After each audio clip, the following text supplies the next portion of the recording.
విశాఖపట్నంలో ఈ ప్రభుత్వం వచ్చాక కని విని ఎరగనటువంటి దుర్మార్గపు దోపిడీకి, అసైన్డ్ ల్యాండ్స్లో దొంగతనానికి పాల్పడిన పెద్దలు కొంతమంది ఉన్నారు.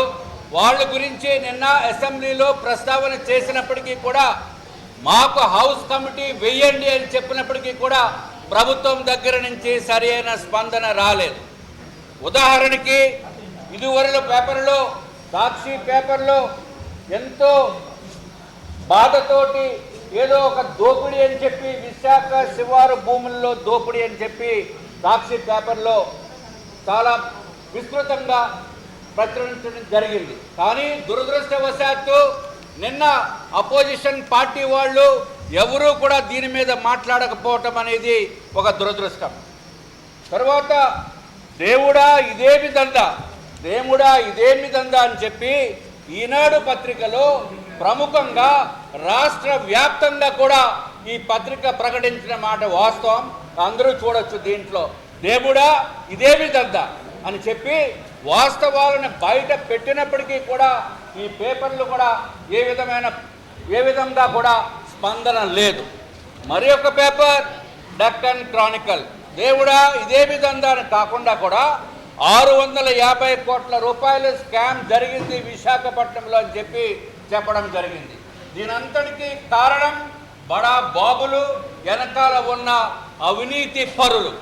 ఏదైతే ప్రభుత్వ విధానం ఉందో ఆ విధానం ముందే బయటకు తెలిసి జనాలు కూడా అక్కడ అసైన్డ్ ల్యాండ్స్ భూమిని కొన్న వాస్తవం ఇది ఈ చెక్ ద్వారా కూడా తెలుస్తుంది. ఈ చెక్కు ఏదైతే ఉందో ఈ చెక్కులో 24/9/2016లో 24 సెప్టెంబర్ 2019లోనే కూడా అసైన్డ్ ల్యాండ్స్ భూముల్ని కొన్నదానికి ప్రూఫ్. ఈ అసైన్డ్ ల్యాండ్స్లో మామూలుగా సుమారు 1000 ఎకరాలు అమాయకమైన రైతుల్ని ఒప్పించినట్టుగా మోసం చేసి రైతుకి ₹1,00,000 అడ్వాన్స్ ఇచ్చి 10 లక్షల రూపాయలతోటి అగ్రిమెంట్లు చేసి తర్వాత ఆ అగ్రిమెంట్ పేపర్స్తో పాటు వాళ్ళకి ఒక లెటర్ రూపంలో ఇచ్చి ఆ లెటర్స్ తీసుకుని ఇవన్నీ కూడా రైతులు వాలంటరీగా ఇచ్చిన విధంగా ఉడా అధికారులకి చూపించి అక్కడే ల్యాండ్ పూలింగ్ ప్రక్రియ మొదలుపెట్టింది. ఏదైతే జీవో 290 ఇచ్చారు, జీవో 290 14th నవంబర్ 2016లో ల్యాండ్ పూలింగ్ చేయొచ్చు అని చెప్పి ఇచ్చిన జీవో. కానీ ఆ జీవో రాకముందే సుమారు 3 నెలల నుంచి మొదలుపెట్టి 4 నెలల కాలంలో మొత్తం 1000 ఎకరాలు విశాఖపట్నంలో రైతుల్ని మభ్యపెట్టి మోసం చేసి వాళ్ళ దగ్గర నుంచి అసైన్డ్ ల్యాండ్స్ తీసుకోవడం జరిగింది.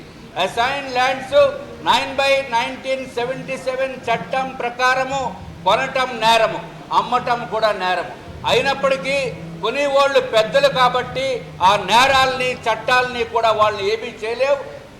కారణం ఏంటంటే వాళ్ళకి రాజకీయ అండదండలు, మంత్రుల అండదండలు, ఎమ్మెల్యేల అండదండలు, ఇంకా ఐఏఎస్ ఐపీఎస్ అధికారులతోటి సత్సంబంధాలు.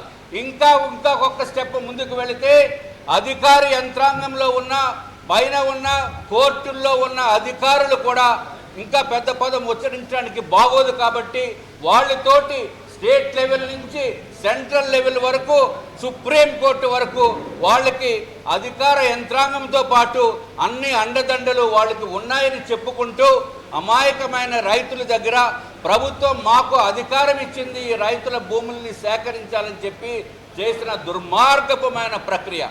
ఈ దుర్మార్గపమైన ప్రక్రియలో 2000 కోట్ల రూపాయల కుంభకోణం జరగటానికి ఆస్కారం ప్లాన్స్ వేయటం జరిగింది. 2000 కోట్ల రూపాయలు అసైన్డ్ ల్యాండ్ భూమి అంటే ప్రభుత్వం అమాయకమైన రైతులకి వాళ్ళ జీవితానికి ఉపయోగపడటం గురించే అసైన్డ్ ల్యాండ్ భూములు ఇవ్వటం జరిగింది. ఎప్పుడో సంవత్సరాల తరబడి వాళ్ళు పండించుకున్న భూముల్లో ఎవరైనా సరే అడ్డుగట్ట వేస్తే ఆ రైతుల్ని భూముల్లో మొత్తం చెట్లు నరికేసి రోడ్లు వేసేసి ఇష్టం వచ్చిన రీతిలో దుర్మార్గమైన పనులు పెందుర్తి మండలంలో ముదపాక గ్రామంలో జరిగినాయి. మామూలుగా అయితే అంతకుముందు 26/11/2016లో ఉన్న పరిస్థితి ఇది. 2016-11 నెల 26వ తారీఖు. అదే మళ్ళీ చూస్తే 16వ తారీఖుకి ఈ విధమైన పరిస్థితి. అట్లాగే తర్వాత రోడ్లు రహదారులు నిర్మించేశారు. రహదారులు వేసిన మాట వాస్తవం ఇది. ఇదొక్కటే కాకుండా సుమారు 4.5 కిలోమీటర్ల చొప్పున రోడ్లు వేసి గడ్డలను పూర్తి చేసి అన్ని విధాలుగా కూడా తూట్లు పొడిచి చట్టాలని తూట్లు పొడిచారు. వాల్టా చట్టాన్ని ఉల్లంఘించారు. మైన్స్ డిపార్ట్మెంట్ ఎక్కడన్నా కొండల్లో తవ్వుకునే 1 క్యూబిక్ మీటర్ తవ్వుతేనే పెద్ద కేసు పెట్టే మైన్స్ అధికారులు కళ్ళు మూసుకున్నారు. మైన్స్ అధికారులు, revenue department, Panchayati Raj department, irrigation department, police department కూడా ముందుగా స్పందించకపోయినప్పటికీ కూడా సబ్సిక్వెంట్గా స్పందన వాళ్ళ దగ్గర రావటం జరిగింది. పంచాయతీరాజ్ డిపార్ట్మెంట్ దగ్గర నుంచి కూడా ఈ రోడ్లు వేసేదానికి ఏ విధమైన అప్రూవల్స్ తీసుకోలేదు. ఇంత జరుగుతున్నప్పుడు జీవో 304 డేటెడ్ 25/11/2016 జీవో రిలీజ్ చేసింది. ఏమనంటే ఈ భూముల్ని మేము ల్యాండ్ పూలింగ్లో తీసుకుంటామని చెప్పి ఆ భూములు ఎక్కడున్నాయని చూస్తే ఆనందపురం, పెద్దుర్తి, తర్వాత దబ్బంద, కొమ్మాది ఇవన్నీ భీములి నియోజకవర్గానికి సంబంధించినవి. ఇదొక్కడే కాకుండా నేరెళ్ల వలస భీములి నియోజకవర్గం, అలాగే గండిగుండం ఇవన్నీ చూస్తే సుమారు 358 ఎకరాలు ఓన్లీ అసైన్ ల్యాండ్స్ భూముల్లో దానికి ల్యాండ్ పూలింగ్ కింద తీసుకోవడం జరిగింది. అట్లాగే టోటల్ ల్యాండ్ చూస్తే 547 ఎకరాలు టోటల్ ల్యాండ్ పూలింగ్ ప్రక్రియకి చేపట్టిన జీవో 304 జీవో. ఇది ఒక్కడే కాకుండా మిగిలిన ఏరియాస్లో ముదపాక పంచాయతీలో ముదపాక, గోవిందపురం, బొడ్డువానిపాలెం, రామవరం, గిరిజాల ఇట్లాగా మొత్తం విశాఖపట్నంలో ఉన్న అసైన్డ్ ల్యాండ్ భూములన్నింటినీ కూడా ప్రైవేటు వ్యక్తుల ద్వారా కొంతమంది బడా నేతలు దోపిడీకి 2,000 కోట్ల రూపాయలు దోపిడీకి ప్లాన్ చేయడం జరిగింది. ఇదొక్కటే కాకుండా ఎప్పుడు అసైన్డ్ ల్యాండ్స్కి ప్రభుత్వం ఇచ్చే భూమి ల్యాండ్ పూలింగ్లో తీసుకున్న తర్వాత ఇచ్చే భూమి 750 గజాలు ఇదివరకు విశాఖపట్నంలో ఇచ్చారు. ఇక్కడ రాజధానిలో రైతుల భూములు తీసుకున్నప్పుడు 800 గజాలు ఇచ్చారు. కానీ విచిత్రంగా విశాఖపట్నంలో మాత్రము 1210 గజాలు ఇచ్చారు.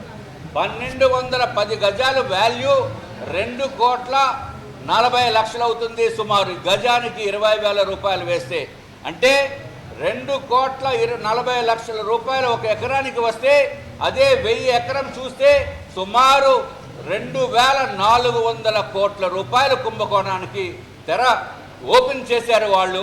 కానీ మా దృష్టికి వచ్చిన తర్వాత 13వ తారీఖు డిసెంబర్ 2016ని ప్రిన్సిపల్ సెక్రటరీ దగ్గరికి వచ్చి నేను వారితో దీంట్లో కుట్రపూరితమైన మోసం దాగి ఉంది అని చెప్పిన తర్వాత వాళ్ళు ఒక అమెండ్మెంట్ ఇచ్చారు.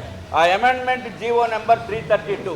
ఎప్పుడైతే ఈ అమెండ్మెంట్ ఇచ్చారో ఏదైతే ల్యాండ్ పూలింగ్లో 1210 గజాలు రైతులకే ఇవ్వాలని చెప్పిన ఈ అమెండ్మెంట్ ద్వారా ఈ ల్యాండ్ పూలింగ్లో అక్రమాలకు చోటు చేసుకోకుండా కొంత ప్రయత్నం జరిగిన మాట వాస్తవం.